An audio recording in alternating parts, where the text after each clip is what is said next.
ஆக்சுவலாக இந்த ஆர்டிகல் பார்க்கறதுக்கு கொஞ்சம் டஃபாக இருக்க மாதிரி இருக்கும், காம்ப்ளெக்ஸாக உங்களுக்கு தோணலாம். பட் ரொம்ப சிம்பிள் தான். ஒரு சிம்பிளான விஷயத்தை டிகோட் பண்ணியிருக்காங்க. ஸ்டார்ட் பண்ணலாம். ஸோ ஃபஸ்ட்டு ஒரு ஃபிலாசாபிக்கல் கொஸ்டின் வந்து ஸ்டார்ட் பண்ணலாம். ரொம்ப சிம்பிளான கொஸ்டின். இந்த உலகத்தில் உங்களால் நேர்மையாக வாழ முடியுமா? வாய்ப்பே கிடையாதுல்ல. அப்போ அடுத்த கொஸ்டின், உங்களால் இந்த உலகத்தில் ஃப்ரீயாக வாழ முடியுமா? யாரோட டிஸ்டர்பன்ஸ் இல்லாமல் நம்ம லைஃப்பை நமக்கேற்ற முடிவு எடுத்துக்கிட்டு வாழ முடியுமா? வாய்ப்பே கிடையாதுல்ல. உங்கள் பேரண்ட்ஸை விட மாட்டாங்க, ஃப்ரெண்ட்ஸு, நிறைய பேரோட இன்ஃப்ளூயன்ஸ் இருக்கும். இப்போ இதே விஷயத்த குளோபல் லெவலில் யோசிங்க. இந்த உலகத்தில் ஏதாவது ஒரு கண்ட்ரி தனக்கு பிடிச்ச மாதிரி ஒரு முடிவு எடுத்து வாழ முடியுமா? வாய்ப்பே கிடையாதுல்ல. பட் நம்ம என்ன சொல்கிறோம், இந்த உலகம் எப்படி இயங்குது? டெமோக்ராட்டிக்காக இயங்குது. அதாவது இந்த உலகத்தில் ஒரு இஷ்யூ இருக்குன்னா எல்லா கண்ட்ரியும் சேர்ந்து ஒரு முடிவு எடுக்கும், டெமோக்ராட்டிக் முடிவு எடுக்கும். At the same time liberal democracy, ஒவ்வொரு கண்ட்ரியும் தனக்கு தேவையான முடிவு எடுக்கிறதுக்கான ஒரு ஃப்ரீடம் இருக்கு. ஃப்ரீயாக தனக்கு பிடிச்ச முடிவு எடுத்துக்கலாம். அதெல்லாம் யோசிப்போம். ஸோ எந்த மாதிரி ஒரு குளோபல் ஆர்டர் உருவாக்க ஆசைப்படுறோம்னா liberal democratic global system. But இது வந்து கனவுங்க, சொல்லுவாங்களே ஐடியல் வேர்ல்டு. இந்த மாதிரி ஒரு உலகத்தை உருவாக்க ஆசைப்படுறோம். பட் இந்த ரியாலிட்டி, ரியல் வேர்ல்டு வந்து மாறிட்டே வந்துட்டு இருக்கு. ஃபார் எக்ஸாம்பிள், நம்ம கண்ட்ரிக்கு விடுதலை கிடைச்சிச்சுன்னா ஓகே ஹாப்பி அப்படின்னு நினைச்சிட்டு இருந்தோம். பட் அப்படி கிடையாது. இந்த ஒட்டுமொத்த கண்ட்ரியும் யார் சொல்றது கேட்டுச்சு? யூஎஸ்ஏ ஒரு கண்ட்ரி. அதானே யூனிபோலார் வேர்ல்டு. உலகத்தில் இருக்கிற எல்லா கண்ட்ரிஸும் ஒரு பெரிய கண்ட்ரி யூஎஸ் சொல்றத கேட்டு இன்ஃப்ளூயன்ஸ் பண்ணி தான் முடிவு எடுத்துச்சு. இது கொஞ்சம் மாறுச்சு. யார் வந்ததுக்கப்புறம்? USA versus Russia. என்ன மாறுது?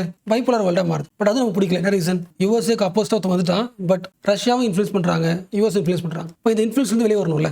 அடுத்து என்ன உருவாகுது? வருஷங்கள் அதிகமாக நிறைய கண்ட்ரிஸ் டெவலப் ஆகுது. For example China, India. அப்போ நிறைய கண்ட்ரிஸ் வந்து எக்கனாமிக்கலி பவர் ஆகிட்டு டாமினேட் ஆகுறாங்க. ஸோ உலகம் என்ன மாறுது? மல்டிபோலார் வேர்ல்டாக மாறுது. நிறைய கண்ட்ரிஸ் பவர் கிடைக்குது. அப்போ இது பாசிட்டிவாக கேட்டால் கண்டிப்பாக பாசிட்டிவ் தானே. என்ன ரீசன்? யூஎஸ்ஏ மாதிரி ஒரு கண்ட்ரி டாமினேஷன் கிடையாது. இல்லை யூஎஸ்ஏ ரஷ்யா 2 கண்ட்ரி டாமினேஷன் கிடையாது. எல்லாருக்கும் பவர் கிடைச்சிருச்சு. இப்போ என்ன மாறுது? உலகம் டெமோக்ராட்டிக்காக மாறுதுன்னு சொல்கிறாங்கல்ல. பட் அது வந்து ஐடியல் வேர்ல்டு. தியரட்டிக்கலாக அப்படி இருக்குது. பட் ரியாலிட்டியில் அப்படி கிடையாது. உலகம் எப்படி இருக்கு இப்போ? Bigger versus smaller. என்ன சிம்பிளா சொல்லணும்னா, இப்போ இருக்கிற பொலிட்டிக்கல் சிஸ்டம் என்னன்னு கேட்டா பவர் பாலிடிக்ஸ். இந்த உலகத்தை ரெண்டா பிரிச்சிட முடியும். சின்ன நாடுகள், பெரிய நாடுகள் ரெண்டா பிரிச்சிடலாம். இந்த பெரிய கண்ட்ரிஸ்ல என்ன பண்ணுன்னா, தனக்கு பக்கத்தில் இருக்க கண்ட்ரிஸ் இருக்குல்ல, அதை இன்ஃப்ளூயன்ஸ் பண்ணிட்டு இருக்கும். This is the reality. சரி, ஓரளவுக்கு கன்க்ளூஷன் புரியுதா? இந்த உலகம் டெவலப் ஆக யூனிபோலார், பைபோலார், மல்டிபோலார்னு நிறைய கண்ட்ரிஸ் பவர் கிடைக்கும், டெமோக்ராட்டிக்காக மாறும், எல்லா கண்ட்ரியும் லிபரலாக செயல்படுவாங்க அப்படி யோசிச்சோம். பட் வருஷங்கள் அதிகமாக மோஸ்ட் ஆஃப் தி கண்ட்ரிஸ் இந்த உலகம் எப்படி மாறிட்டு இருக்கு? அத்தாரிட்டேரியனா மாறிட்டு இருக்கு. அதுக்கு ஒரு பெஸ்ட் கேஸ் ஸ்டடி தான் உக்ரைன். ஸோ ஆல்மோஸ்ட் எல்லாருமே இந்த மேப் பார்த்துருப்பீங்க. இந்த உக்ரைனில் ஒரு சைடாக இருக்கா ரஷ்யா, ஒரு பவர்ஃபுல் கண்ட்ரி. இப்படி ஆப்போசிட்ல இந்த பக்கம் யூரோப், இன்னொரு powerful continent. Okay, so what is the first conclusion? நீங்க ஒரு சின்ன கண்ட்ரி, உங்களோட பார்டர் வந்து ஒரு பெரிய கண்ட்ரி இருக்குன்னா எப்போ வேணா உங்க கண்ட்ரில வார் நடக்கலாம். அதான் ரியாலிட்டி. ஸோ உக்ரைன்ல வார் நடக்குது. அதுக்கு யார் காரணம்?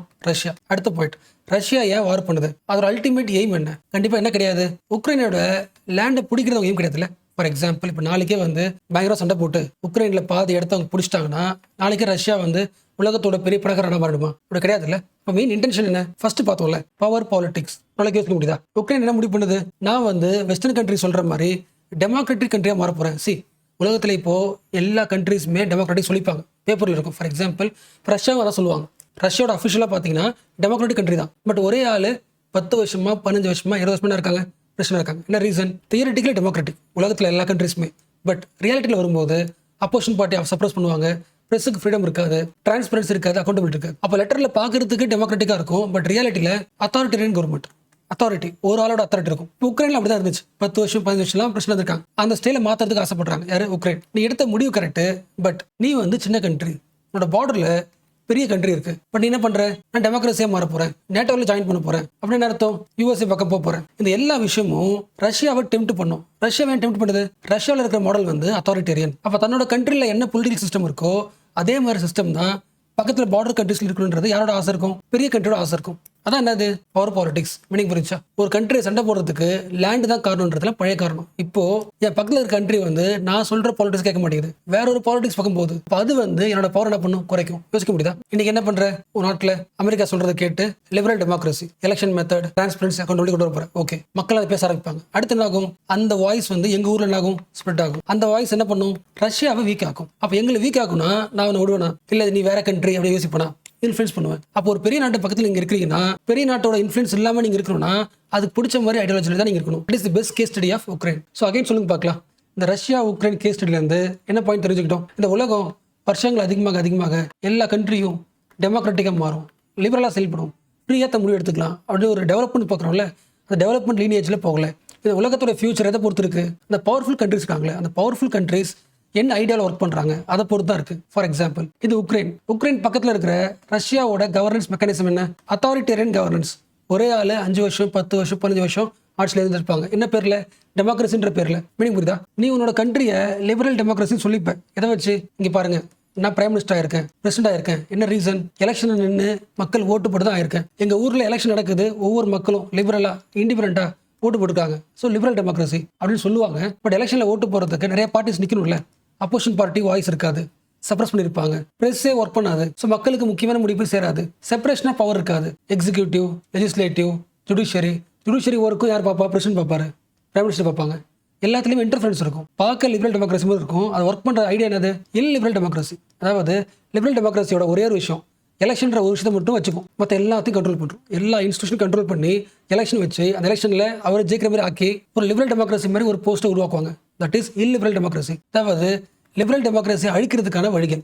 இன்னொரு பேர் அத்தாரிட்டேரியன் ரூல். ஒரு ஆளு அவர் சொல்றதா சட்டம். ஸோ உக்ரைன் பக்கத்தில் இருந்த கண்ட்ரி என்ன கண்ட்ரி? Authoritarian country. அப்போ அந்த உலகம் வந்து லிபரலாக செயல்பட ஆசைப்படுது.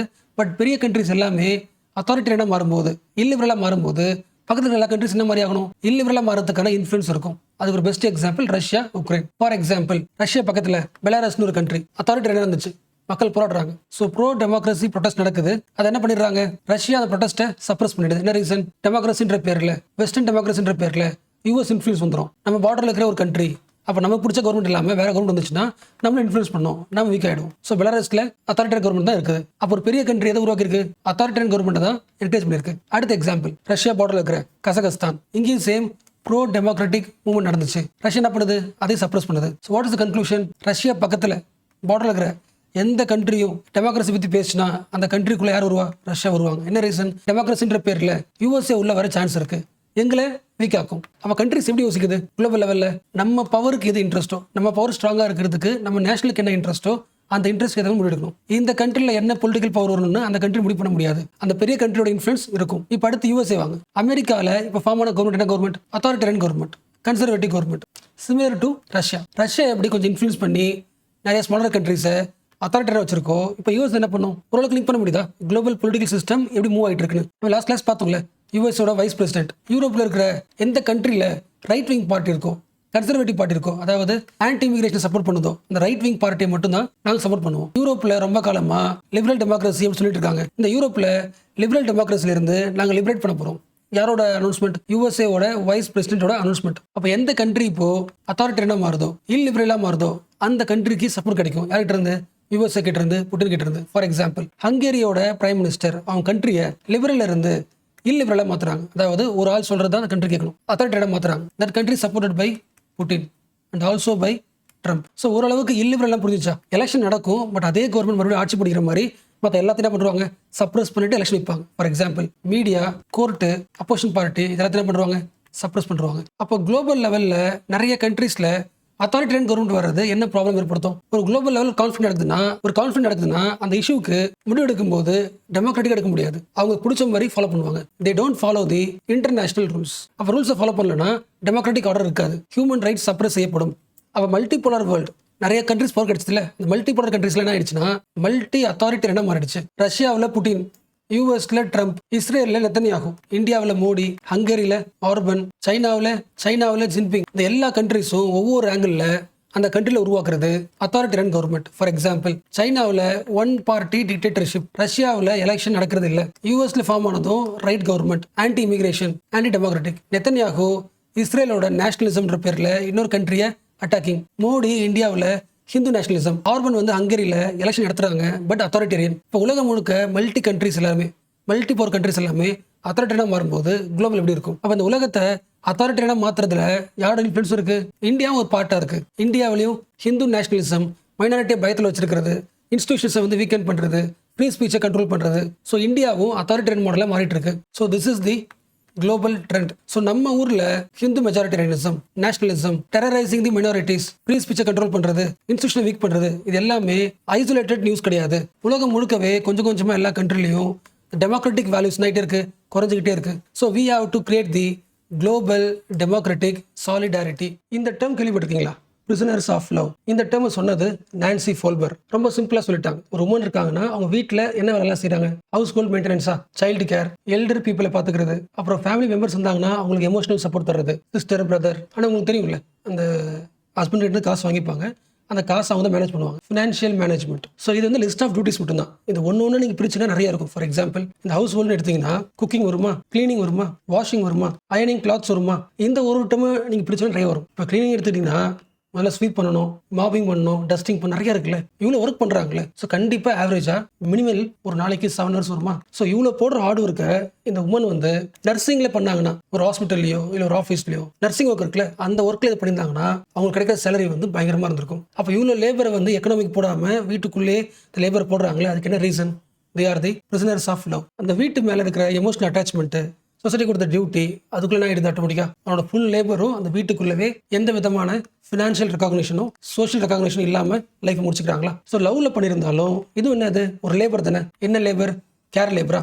பட் இந்த லேபர் என்ன பண்ண மாட்டேங்கிறாங்க, சோஷியலையும் பண்ணுறதில்ல, ஃபினான்ஷியலையும் ரெகக்னைஸ் பண்ணுறது இல்லை. இப்போ என்ன உருவாக்குது, ஒரு ஜெண்டர் இன்இக்வாலிட்டி உருவாக்குதா. இந்த இன்இக்வாலிட்டி எப்படி சரி பண்ணலாம், இந்த ஆர்டிக்கல்ல ஐடியா கொடுத்துருக்காங்க, ஒரு ஃப்ரேம் ஒர்க்கே கொடுத்துருக்காங்க. ஃபர்ஸ்ட் அந்த ஃப்ரேம் ஒர்க் பற்றி நான் ஒன்லைனில் சொல்லிடுறேன், அப்போ தான் நீங்கள் யோசிக்க முடியும். ரொம்ப simple frame work. Recognise, reduce, redistribute, represent. This is the frame work. Almost மைண்டில் ஆன்சர் வந்திருக்கும். நான் ஒவ்வொரு பாயிண்ட் எக்ஸ்பிளைன் பண்ணுறேன், லிங்க் பண்ணிக்கங்க. ஸோ ஃபர்ஸ்ட் என்னது, ரெகக்னைஸா. ஒரு ஒன் பண்ணுற அந்த கேர் லேபர் முதல்ல என்ன பண்ணுங்க, அக்னாலேஜ் பண்ணுங்க. அக்னாலேஜ் பண்ணுறதுனா என்ன, அவங்க பண்ணுற ஒர்க்கில் ஒரு எக்கனாமிக் லேபர் இருக்கும்ல, அது எவ்வளோ வேல்யூ. இப்போ இருக்க ஸ்டேட்டஸ் படி குக் பண்ணுறதுக்கு, க்ளீன் பண்ணுறதுக்கு, வாஷ் பண்ணுறதுக்கு, நர்சிங் வேலை பண்ணுறதுக்கு, இது எல்லாத்துக்கும் சேர்த்தா ஒரு வேல்யூ வரும்ல. ஸோ ஒவ்வொரு மனும் ஒர்க் பண்ணுறது ஆவரேஜாக ஒரு 7 hours வச்சுக்கலாம். இவ்வளோ ஒர்க் பண்ணுறாங்கன்னா எவ்வளோ எக்கனாமிக்கல் ஆக்டிவிட்டி அவங்க பண்ணுறாங்க. அந்த வேல்யூவை இந்தியாவோட ஜிடிபியில் ஆட் பண்ணி வருஷம் சொல்லுங்கள். ஃபார் எக்ஸாம்பிள் இந்த வருஷம் இந்தியாவோட கேர் லேபர் வேல்யூ இவ்வளோ அமௌண்ட், ஜிடிபியில் இவ்வளோ அமௌண்ட் கான்ட்ரிபியூட் பண்ணியிருக்காங்க. ஸோ இவ்வளோக்கு யோசிக்க முடியுதா, இந்த 1 yearல எல்லா பெண்களும் சேர்ந்து ஒர்க் பண்ணாங்களே, இதுக்கெல்லாம் சம்பளம் கொடுத்தா இவ்வளோ கோடி வரும் அப்படின்னு நீங்கள் கேர் லேபர் வேல்யூ பண்ணிங்கன்னா அடுத்து என்ன பண்ணுவாங்க, நியூ ஸ்டார்ட் அப்ஸ் வரும். ஓகே, அப்போ குக்கிங்கில், க்ளீனிங்கில், வாஷிங்கில் இந்தியாவில் மட்டுமே இவ்வளோ அமௌண்ட் சம்பாதிக்க முடியும். அப்போ என்ன பண்ணலாம், இதை ஒரு ஸ்டார்ட் அப்பாக உருவாக்கலாம், ஒரு பிஸ்னஸாக உருவாக்கலாம். லாஜிக் புரியுதா. ஒரு வேலை செய்கிறதுக்கு ஒரு பெரிய வேல்யூ இருக்குது, ஒரு பெரிய டிமாண்ட் இருக்குது, இவ்வளோ அமௌண்ட் இருக்குன்னா என்ன பண்ணுவோம், நிறைய பிஸ்னஸில் உருவாகும். நிறைய பிஸ்னஸ் உள்ள வந்துச்சுன்னா, நிறைய பிஸ்னஸ், நிறைய ஸ்டார்ட் அப்ஸ் இதில் வந்துருச்சுன்னா பெண்களோட டைம் என்ன ஆகும், சேவ் ஆகுமா. அப்போ கேர் லேபர்னு ஒரு எக்கானமி உருவாகுது, அதுக்கு ஒரு அமௌண்ட் வேல்யூ உருவாகுது, ஸ்டார்ட் அப்ஸ் உருவாகுது, பெண்களுக்கு டைமும் சேவ் ஆகுது. அந்த டைம் சேவ் என்ன பண்ணலாம், அவங்க படிச்ச டிகிரிக்கு போய் ஒர்க் பண்ணலாம், எக்கானமி என்ன ஆகும், பூஸ்ட் ஆகும். Women also getting free from home. சரி, ஓரளவுக்கு புரியுதா. சில பேர் வந்து கன்சர்வேட்டிவ் வச்சிருப்பீங்க, பட் இந்த ஆங்கிள் யோசிங்க. குக் பண்ணுறதுல, க்ளீன் பண்ணுறதுல, கேர் கிவிங்கில் எல்லாத்துலேயுமே ஸ்டார்ட் அப்ஸ் பிஸ்னஸ் வருதுன்னு வச்சுக்கலாம். ஒவ்வொருக்கும் ஒரு வேல்யூ இருக்கும்ல. ஒரு வீடு என்ன பண்ணுதுன்னா அதிகமாக சம்பாதிக்கிறாங்க, குக்கிங்க்கு, க்ளீனிங்க்கு எல்லாத்துக்கும் என்ன பண்ணுறாங்க, காசு தராங்க, ஒரு வேல்யூ ஆகும்ல, செலவாகும்ல. இன்னொரு வீட்டில் இருக்க உமன் வந்து அவங்க வீட்டில் சம்பளம் கம்மி, அதனால இந்த லேபர் அவங்களே பண்ணுறாங்க. பட் இந்த வீட்டுக்கு தெரியும் இவ்வளோ அமௌண்ட் அவங்க என்ன பண்ணுறாங்க, சேவ் பண்ணியிருக்காங்க. அவங்க ஒர்க்குக்கு போல தான், பட் இது எல்லாத்துக்கும் காசு இருக்குது, வேல்யூ இருக்குது, அது அவங்களே பண்ணுறாங்க. அப்போ அதுக்கு ரெஸ்பெக்ட் கிடைக்கும். லாஜிக் புரியுதா.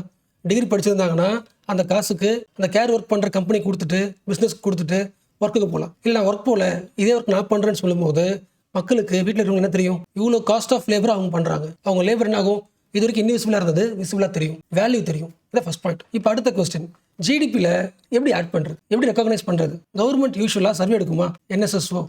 அந்த சர்வேல இன்னும் எக்ஸ்ட்ரா சில கொஸ்டின்ஸ் கேட்கணும். உங்கள் வீட்டில் இருக்கிற மென், உமன் ஹவுஸ் ஹோல்டு ஒர்க்கு எவ்வளோ நேரம் பண்ணுறீங்க, எவ்வளோ டைம் ஆகுது. ஸோ டைம் மாடியூலை கால்குலேட் பண்ணணும். ஒரு உமன் வந்து ஒரு நாளைக்கு குக்கிங், க்ளீனிங், சைல்டு கேர் இதுக்கு எவ்வளோ நேரம் ஸ்பெண்ட் பண்ணுறாங்க, அந்த டைம் நோட் பண்ணிக்கணும். அதே வீட்டில் மென் எவ்வளோ நேரம் ஒர்க் பண்ணுறாங்க, டேட்டாவை கலெக்ட் பண்ணணும். டேட்டா இல்லாமல் பாலிசி உருவாக்க முடியாது. இப்போ செகண்ட் ஸ்டெப், ஃபார் எக்ஸாம்பிள் ஆவரேஜாக 7 hours ஒர்க் பண்ணுறாங்க வச்சுக்கலாம். கவர்மெண்ட் என்ன பண்ணலாம், இந்த ஹவர்ஸை குறைக்கிறதுக்கான பாலிசி கொண்டு வரலாம். செகண்ட் ஸ்டெப், ஃபர்ஸ்ட் என்ன பண்ணியாச்சு, ரெகக்னைஸ் பண்ணியாச்சு. இவ்வளோ நேரம் 7 ஹவர்ஸ்லேருந்து 10 ஹவர்ஸ்லேருந்து 12 ஹவர்ஸ்லேருந்து ஒர்க் பண்ணுறாங்க, ரெகக்னைஸ் பண்ணியாச்சு. அடுத்து என்ன பண்ணணும், ரெடியூஸ் பண்ணணும். அதுக்கு என்ன பண்ணணும், இந்த டேட்டாவை பார்த்து கவர்மெண்ட் பாலிசி கொண்டு வரலாம். ஃபார் எக்ஸாம்பிள் இந்த 10 ஹவர்ஸில் 2 ஹவர்ஸ் தண்ணி பிடிக்கிறதே போயிடுது. அப்போ என்ன பண்ணலாம், ஒவ்வொருத்தவங்க வீட்லையும் டேப் கனெக்ஷன் தரலாம். அப்போ இந்தியா முழுக்க டேப் கனெக்ஷன் வீட்டில் வந்துருச்சுன்னா ஒரு 2 hour ஆகும், சேவ் ஆகும். அடுத்து என்ன பண்ணணும், இந்த பாலிசி முடிஞ்சதுக்கப்புறம் அடுத்த வருஷம், அடுத்த 2 yearsக்கு அப்புறம் மறுபடியும் சர்வே எடுக்கணும். அந்த சர்வேல அகைன் கொஸ்டின் கேட்கணும். ஸோ டைம் மாடல் கொஸ்டினை வந்து ரியல் டைமாக ட்ராக் பண்ணணும். ஏன்னா பாலிசியை இம்ப்ளிமெண்ட் பண்ண அடுத்த வருஷம் நீங்கள் சர்வே எடுக்கும்போது, ஹவுஸ் ஹோல்ட் சர்வே எடுக்கும்போது உங்கள் டைம் எவ்வளோன்னு கேட்கும்போது 7 hours ஆகணும், குறைஞ்சிருந்துச்சுன்னா we are doing great job. So recognise பண்ணியாச்சு, ரெடியூஸ் பண்ண ட்ரை பண்ணுறோம்.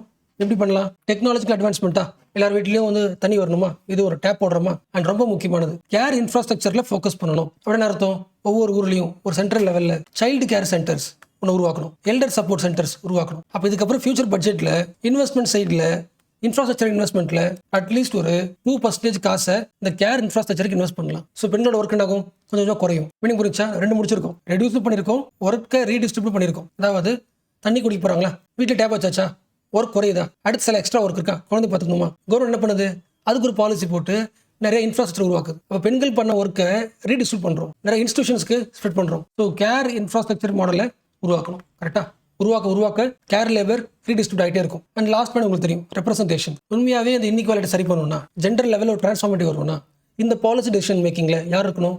பெண்கள் இருக்கணும். கேர் லேபரில் ஒரு எக்கனாமி உருவாக்க போறீங்கன்னா அந்த எக்கனாமியோட பாலிசி டெசிஷன் யார் இருக்கணும்? பெண்கள் இருக்கணும். ரெப்ரசன்டேஷன். ஸோ இந்த ஃப்ரேம் ஒர்க் பற்றி நம்ம ஏன் இப்போ பார்க்குறோம்? 2025 பட்ஜெட்டில் முக்கியமான யூனிக் பாயிண்ட் ஜெண்டர் பட்ஜெட்டிங். லாஸ்ட் இயரோட அதிகமான காசு பெண்களுக்கு அலோகேட் பண்ணியிருக்காங்க. டோட்டல் பட்ஜெட்டில் 8.8% யாருக்கு? பெண்களுக்கு அலோகேட் பண்ணியிருக்காங்க. அதிகமாக இருக்கு. பட் எங்க அதிகமாக இருக்கு? கேர் லேபரில் இன்வெஸ்ட் பண்ணிருக்கணும், இன்ஃப்ராஸ்ட்ரக்சர் உருவாக்கிருக்கணும்.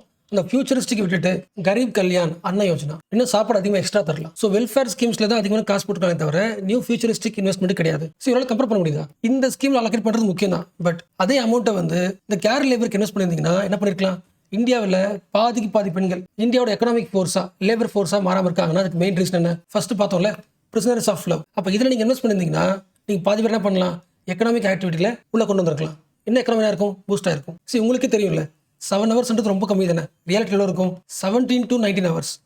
ஏர்லி மார்னிங் எழுந்திருக்கிறது அவங்க தான், லேட்டாக தூங்குறது அவங்க தான். ஓரளவுக்கு யோசிக்க முடியுதா? நீங்கள் ஒர்க்கிங் உமனாக இருக்கீங்கன்னா வீட்டு ஒர்க்கையும் முடிச்சிடணும், ஏர்லி மார்னிங் எழுந்து அண்ட் ஒர்க்குக்கும் போயிட்டு திரும்பி வரணும். அப்போ எல்லாத்தையும் லிஸ்ட் பண்ணிங்கன்னா பெண்களுக்கு ஒரு நாளைக்கு ஹவர்ஸே பத்தாது. Time poverty. இந்த டைம் பாவர்ட்டி இன்னும் கொஞ்சம் நீங்கள் லோ இன்கம் ஃபேமிலிக்கு போனீங்கன்னா இன்னும் அதிகமாக இருக்கும். ஏன்னா வீட்டில் வருமானம் கம்மியாக இருக்கும், பெண்கள் ஒர்க் பண்ணி தான் ஆகணும்.